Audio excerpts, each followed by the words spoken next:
Như vậy là cũng đã 1 tháng trôi qua kể từ khi iPhone 17 series và iPhone Air được bán trên hãng tại thị trường Việt Nam. Và cho đến thời điểm hiện tại, nếu như mà các bạn vẫn còn đang chờ những cái thông tin liên quan đến iPhone 17 series cũng như là iPhone Air và chưa mua ấy, thì cá nhân tôi nghĩ rằng là các bạn đều là những cái người có tâm lý cực kỳ vững luôn và không hề bị FOMO. Và có lẽ là cái nhu cầu của các bạn sẽ cần tìm một con máy sao cho nó phù hợp với khả năng sử dụng cá nhân nhất. Bởi vì rõ ràng nếu như mà các bạn thừa tiền, các bạn muốn kiểu đu chen thì các bạn đã mua ngay giai đoạn đầu rồi chứ không phải đợi đến bây giờ. Vậy thì đây sẽ là video dành cho các bạn, bởi vì trên tay của tôi đang là 4 mẫu iPhone được ra mắt trong năm 2025 này. Và trong video ngày hôm nay chúng ta sẽ cùng nhau nhìn lại sau 1 tháng thì liệu iPhone 17 series và iPhone Air đâu là sản phẩm phù hợp với nhu cầu sử dụng của các bạn nhất. Tất cả những gì các bạn cần làm đấy chính là bấm like, share và subscribe channel của Cellphone.net là xong. Còn bây giờ thì chúng ta cùng nhau bắt đầu vào video luôn nhá.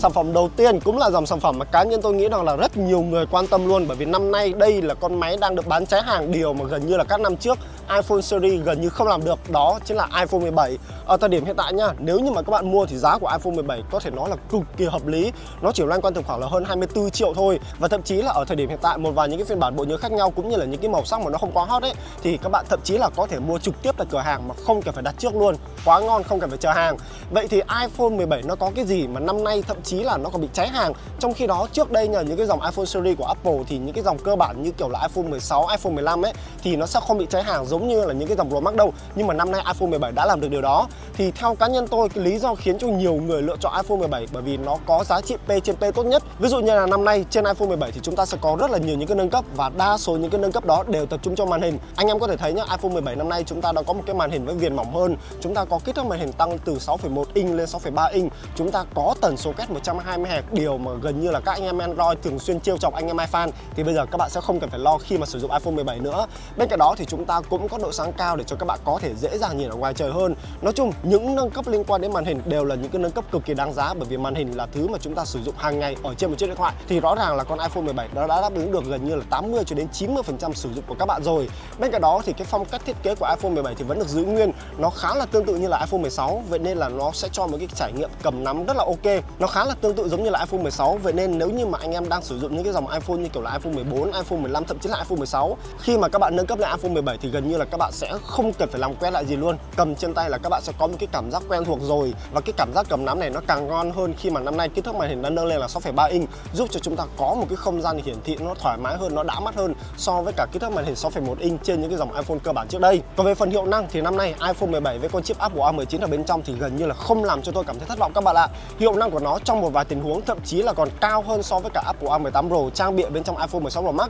Vậy nên là nếu như mà nhu cầu sử dụng của các bạn dù là chơi game này hay là dù là các bạn sử dụng những ứng dụng mạng xã hội thì nó đều ok hết. Chỉ có điều là nếu như mà các bạn chơi những cái tựa game nặng, ví dụ như là Resident Evil, những cái tựa game AAA hoặc là Genshin Impact các thứ, những cái tựa game mà liên quan đến đồ họa cao ấy, thì khi mà các bạn chơi trong thời gian dài nó sẽ hơi nóng lên một tí, bởi vì con iPhone 17 chúng ta sẽ không được trang bị tản nhiệt bồn hơi giống như là dòng Pro hay là dòng Pro Max, nên đây cũng là một trong số những lưu ý mà các bạn cần phải quan tâm nhé. Bên cạnh đó thì iPhone 17 cũng có một cái dung lượng pin rất là trâu và chúng ta cũng được nâng cấp công suất sạc nhanh là 40W. Với dung lượng pin thì nếu như mà các bạn đã xem cái video test pin iPhone 17 series của tôi so sánh với cả iPhone 16 Pro Max thì các bạn có thể thấy là trong cái bài test đó thậm chí là pin con iPhone 17 còn trâu hơn so với cả iPhone 16 Pro Max luôn. Trung bình nếu như mà các bạn sử dụng liên tục hỗn hợp cả ứng dụng nặng, cả quay video, cả sử dụng mạng xã hội các thứ thì nó hoàn toàn có thể trụ được trong thời gian khoảng hơn 6 tiếng đồng hồ. Một con số mà cá nhân tôi nghĩ là quá dư thừa so với đại đa số nhu cầu sử dụng của các bạn. Còn nếu như mà các bạn chỉ đơn giản là lướt web, lướt TikTok, sử dụng mạng xã hội cũng như là đi làm cả ngày, tối về sử dụng là nhiều thì con máy này thậm chí là có thể sử dụng thoải mái trong cả một ngày dài luôn. Còn rõ ràng là công suất sạc 40W cũng sẽ giúp cho các bạn có thể đầy pin nhanh hơn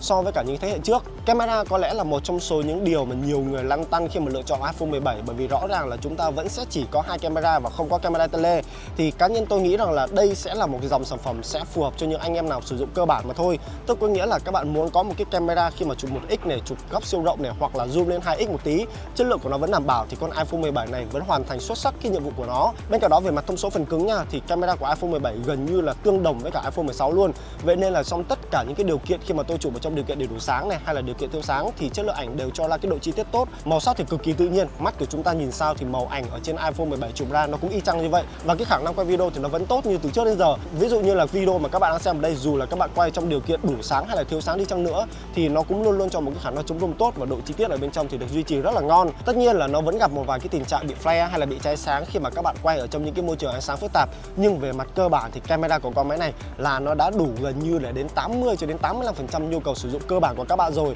Tất nhiên là nó sẽ không phù hợp cho những anh em nào cần một điện thoại có camera zoom để đi quay ca nhạc các thứ đâu nhá, bởi vì con máy này nó sẽ không có camera tele. Bên cạnh đó thì chúng ta cũng có một cái nâng cấp đáng giá, đấy chính là camera trước, bởi vì với việc camera trước đã được thay đổi hoàn toàn cái phần cứng mới với cảm biến là hình vuông ấy thì sẽ giúp cho chúng ta có một cái góc độ rộng hơn. Nhờ đó thì anh em hoàn toàn có thể quay ngang quay dọc. Đây là một cái tính năng mới xuất hiện ở trên iPhone 17 mà cá nhân tôi cực kỳ thích luôn, và tôi tin chắc rằng là chị em phụ nữ cũng sẽ giống như tôi mà thôi. Sản phẩm tiếp theo là sản phẩm mà cá nhân tôi nghĩ rằng là ở Việt Nam có rất nhiều ý kiến trái chiều, đấy chính là iPhone Air. Trên thực tế đây sẽ không phải là thuộc iPhone 17 series nhá, nó là một dòng khác biệt hoàn toàn luôn. Có rất nhiều lý do vì sao mà chúng ta có những ý kiến trái chiều liên quan đến iPhone Air. Ví dụ như là về mức giá đi, thì ở thời điểm hiện tại mức giá của iPhone Air đang rơi tầm khoảng là hơn 31 triệu, gần 32 triệu gì đấy. Tất nhiên là các bạn sẽ còn được trợ giá lên đời này, các bạn sẽ có những cái ưu đãi liên quan đến thanh toán này, các bạn sẽ được giảm giá nếu như là S member cũng như là đăng ký chương trình tham gia là học sinh sinh viên. Và chi tiết giá bán của iPhone Air lẫn iPhone 17 series cũng như là những cái chương trình ưu đãi đi kèm thì các bạn có thể kiểm tra kỹ hơn ở cái đường link mà tôi để dưới mô tả video này nhá. Mặc dù có mức giá khá là cao cũng như là nhiều ý kiến trái chiều như vậy, tuy nhiên sau một tháng thì cá nhân tôi nghĩ rằng là iPhone Air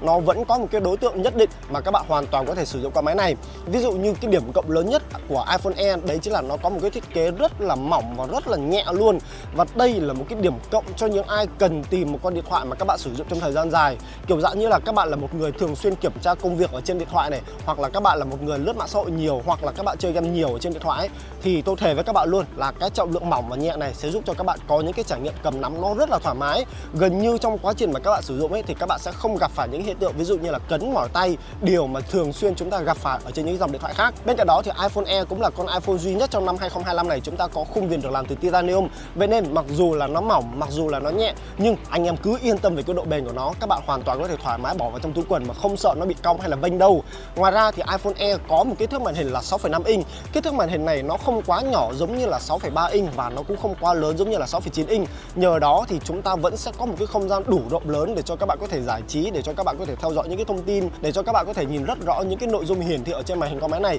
Nhưng nó lại không quá to, vậy nên là những khi mà các bạn cầm ở trên tay, các bạn sử dụng bằng một tay, hoặc là khi mà các bạn bỏ vào trong túi quần ấy, thì nó cũng không phải những hiện tượng bị cấn đâu. Do đó cái kích thước màn hình 6,5 inch chắc chắn là nhiều người sẽ có cảm tình với màn hình ở trên con iPhone Air. Ngoài ra thì những cái thông số khác ở trên iPhone Air thì nó vẫn ngon nhá. Ví dụ như là chúng ta cũng có tần số quét cao, chúng ta cũng có độ sáng cao, chúng ta cũng có luôn cả viền mỏng. Vậy nên về mặt cơ bản các bạn muốn tìm một con máy mà cho những cái trải nghiệm sử dụng cầm nắm hiển thị tốt thì rõ ràng là iPhone Air đáp ứng rất tốt cái nhu cầu đó của các bạn luôn. Đó là còn chưa kể hiệu năng của iPhone Air cũng cực kỳ ngon, bởi vì trang bị bên trong chúng ta cũng có con chip Apple A19 Pro, tương tự như là iPhone 17 Pro hay là iPhone 17 Pro Max, nó chỉ bị giảm đi đúng một nhân GPU mà thôi. Đó cũng là lý do vì sao nếu như mà các bạn muốn chơi game, con máy này vẫn đáp ứng rất tốt luôn, chơi game thoải mái, cực kỳ mượt. Nhất là đối với những cái tựa game cơ bản nhẹ nhàng như kiểu Delta Force thì các bạn chơi cả ngày cũng ok, không hề lo giật lag. Còn nếu như mà các bạn muốn chơi những cái tựa game nặng hơn thì có lẽ là các bạn sẽ cần phải mua thêm một cái sỏ tản nhiệt, hoặc là các bạn chơi trong phòng điều hòa, bởi vì rõ ràng với một kích thước mỏng nhẹ như thế này thì iPhone Air nó sẽ không tản nhiệt tốt giống như là iPhone 17 Pro hay là iPhone 17 Pro Max. Vậy nên khi mà các bạn chơi game lâu, đặc biệt là những cái tựa game nặng thì máy nó sẽ hơi nóng lên một tí,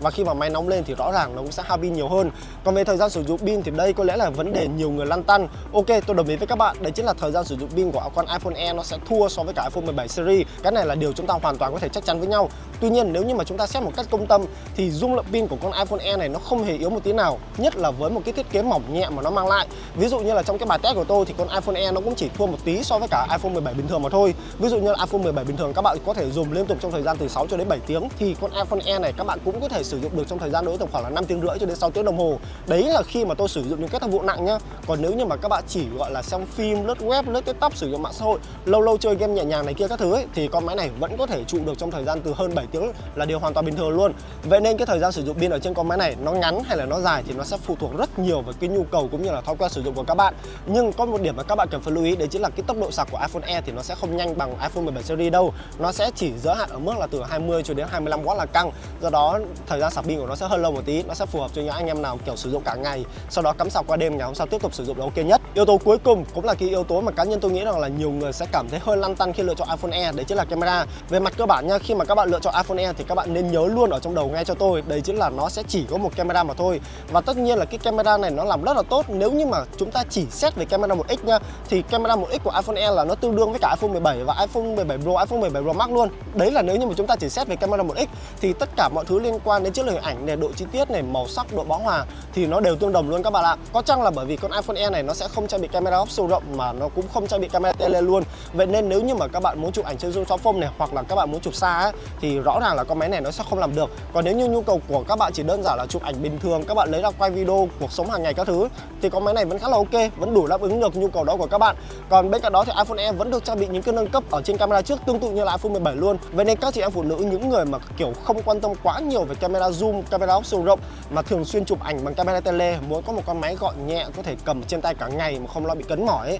thì iPhone Air vẫn là sự lựa chọn mà cá nhân tôi cực kỳ khuyên các bạn nên mua. Bộ đôi cuối cùng trong video ngày hôm nay mà tôi muốn giới thiệu với các bạn đấy chính là iPhone 17 Pro và iPhone 17 Pro Max. Bởi vì về mặt cơ bản cả hai chiếc máy này nó gần như là không khác biệt gì nhau là mấy các bạn ạ. Chỉ có 3 thứ khác biệt ở trên hai chiếc máy này thôi. Đầu tiên là về giá bán thì iPhone 17 Pro sẽ có mức giá mềm hơn, đối với tầm khoảng là hơn 34 triệu. Còn iPhone 17 Pro Max sẽ có mức giá rơi tầm khoảng là hơn 37 triệu cho phiên bản thấp nhất là 256GB. Cái này thì nó sẽ phụ thuộc vào cái tài chính của mỗi người. Điều khác biệt số 2 đấy chính là kích thước màn hình. Thì iPhone 17 Pro chúng ta sẽ có kích thước màn hình là 6,3 inch, còn iPhone 17 Pro Max sẽ có kích thước màn hình lớn hơn đến tận là 6,9 inch. Và khác biệt cuối cùng đấy chính là dung lượng pin. Pin của iPhone 17 Pro thì chắc chắn là nó sẽ yếu hơn khá nhiều so với cả pin của iPhone 17 Pro Max luôn. Tuy nhiên nếu như mà chúng ta xét về mặt bằng chung ấy, thì cả hai chiếc máy này có rất là nhiều những cái điểm chung. Ví dụ như là về camera đi, cả hai chiếc máy này đều được nâng cấp ở trong camera tele. Trong đó thì năm nay camera tele của iPhone 17 Pro và 17 Pro Max đều có camera tele là 4x với độ phân giải là 48 megapixel. Cá nhân tôi thì cũng chụp khá là nhiều những cái bức hình ở camera tele này luôn, thì tôi thấy rằng là cái chất lượng ảnh ở khi mà các bạn chụp bằng camera tele ấy,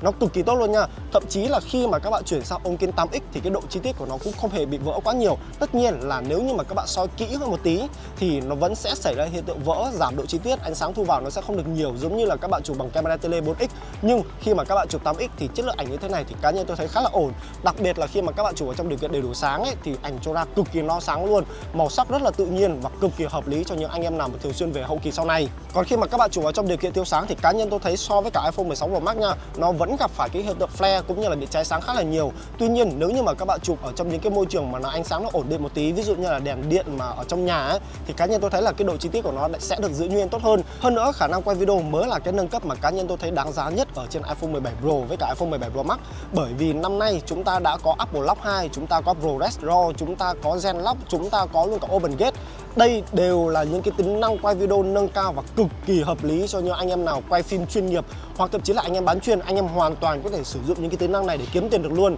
Cá nhân tôi là một người kiểu sử dụng phổ thông thôi thì tôi thấy là những cái tính năng này cá nhân tôi sẽ không sử dụng đến. Với tôi thì Apple Lock bình thường thôi là đã xịn lắm rồi. Nhưng tôi tin chắc rằng là đối với những anh em nào làm phim chuyên nghiệp thì đây đều là những cái tính năng nâng cấp mà tôi tin chắc rằng là các bạn sẽ có thể tận dụng để kiếm thêm rất nhiều tiền cho bản thân. Thì rõ ràng việc mà các bạn bỏ ra 34 triệu cho iPhone 17 Pro hay là 37 triệu cho iPhone 17 Pro Max cũng là con số hoàn toàn tương xứng mà thôi. Về mặt hiệu năng thì rõ ràng là iPhone 17 Pro hay là iPhone 17 Pro Max đều là những chiếc máy có hiệu năng mạnh nhất trong thế giới điện thoại ở thời điểm hiện tại. Con chip Apple A19 Pro trang bị bên trong hai con máy này nhá, nó không chỉ cho một cái hiệu năng tốt hơn mà nó còn khắc phục được những cái nhược điểm của những cái dòng chip trước, đấy chính là vấn đề quá nhiệt các bạn ạ. Cả hai con máy này khi mà tôi sử dụng thì nó duy trì nhiệt độ rất là mát mẻ trong gần như là đại đa số các trường hợp mà tôi dùng. Ví dụ như khi tôi quay phim ở ngoài trời này, hoặc là khi mà tôi chơi game nặng thì cái hiện tượng giảm sáng màn hình của nó vẫn xảy ra, nhưng ít hơn rất nhiều so với cả iPhone 16 Pro Max trước đây. Bởi vì cả hai con máy này đều được trang bị tản nhiệt bồi hơi và nó phát huy hiệu quả cực kỳ ngon. Nhờ đó khi mà các bạn sử dụng những cái tác vụ nặng trong thời gian dài thì máy chỉ hơi ấm lên một tí chứ không bị gặp hiện tượng quá nhiệt nữa. Cảm giác cầm nắm cũng là một trong số những lý do vì sao mà các bạn nên lựa chọn iPhone 17 Pro lẫn iPhone 17 Pro Max. Bởi vì năm nay thiết kế của cả hai con máy này đều là thiết kế nguyên khối, chúng ta sẽ không có những cái điểm vân gờ giống như là trước đây nữa. Bởi vì năm nay với thiết kế nguyên khối thì cái cảm giác khi chúng ta cầm ấy nó cực kỳ ôm tay và nó rất là chắc chắn, nó thoải mái hơn rất là nhiều luôn đấy các bạn ạ. Còn về kích thước cả hai chiếc máy này nó sẽ có kích thước khác nhau. Anh em nào thích nhỏ gọn, hiệu năng khỏe, camera ngon thì anh em hoàn toàn có thể lựa chọn iPhone 17 Pro. Anh em nào thích to, màn hình lớn để có thể hiển thị sắc nét hơn, nhiều nội dung hơn thì các bạn hoàn toàn có thể lựa chọn iPhone 17 Pro Max. Cái này sẽ phụ thuộc vào nhu cầu sử dụng của mỗi người mà thôi. Về trọng lượng thì rõ ràng là iPhone 17 Pro Max sẽ nặng hơn khá so với cả iPhone 17 Pro. Vậy nên nếu như mà các bạn cầm bằng một tay sử dụng trong thời gian dài trên con máy này đối với tầm khoảng là hơn 1 tiếng đồng hồ ấy thì nó cũng sẽ gặp hiện tượng là cấn mỏi vào trong đầu ngón tay ấy. Còn đối với iPhone 17 Pro thì nó nhẹ nhàng hơn rất là nhiều, cảm giác dùng nó cũng sẽ thoải mái hơn. Còn về dung lượng pin thì năm nay iPhone 17 Pro Max cho một cái thời gian sử dụng pin cực kỳ trâu bò luôn. Nếu như mà các bạn chỉ chơi những cái tựa game cơ bản nhẹ nhàng, các bạn không quay video nặng trong thời gian dài, các bạn chỉ sử dụng ứng dụng mạng xã hội thì iPhone 17 Pro Max sẽ cho thời gian sử dụng liên tục khoảng hơn 9 tiếng đồng hồ. Còn đối với iPhone 17 Pro thì nó sẽ thụt hơn một tí, đối với tầm khoảng là từ 7 cho đến 8 tiếng đồng hồ. Thì cá nhân tôi nghĩ đây đều là những cái dung lượng pin cũng như là cái quãng thời gian sử dụng gần như là quá dư dả so với đại đa số nhu cầu sử dụng của chúng ta rồi. Anh em hoàn toàn có thể yên tâm. Bên cạnh đó thì cả hai con máy này cũng sẽ được nâng cấp công suất sạc nhanh tối đa là 40W. Mặc dù so với cả điện thoại Android thì con số này cũng không gọi là to tát cho lắm, nhưng mà méo mó có hơn không các bạn ạ. Nhờ đó thì chúng ta cũng sẽ sạc pin nhanh hơn, tiết kiệm thời gian khi mà sạc hơn. Và đó là tất cả những gì mà tôi muốn chia sẻ với các bạn về iPhone 17 series lẫn iPhone Air. Hy vọng rằng là sau video này thì các bạn sẽ lựa chọn được sản phẩm phù hợp với nhu cầu cũng như là túi tiền của bản thân nhất. Vậy thì còn ý kiến của các bạn thì sao? Trong tầm giá từ 24 cho đến 37 triệu các bạn có lựa chọn iPhone 17 series hay là iPhone Air hay không? Hay là các bạn có sự lựa chọn nào khác? Thì các bạn đừng quên để lại ý kiến của các bạn ngay dưới phần bình luận của video này. Và cũng đừng quên để lại một like, một share, một subscribe cho channel của Samphonnet để không bỏ lỡ bất kỳ video nào mà bọn tôi sẽ ra mắt trong tương lai nhá. Tạm biệt mọi người và hẹn gặp lại mọi người những video lần sau.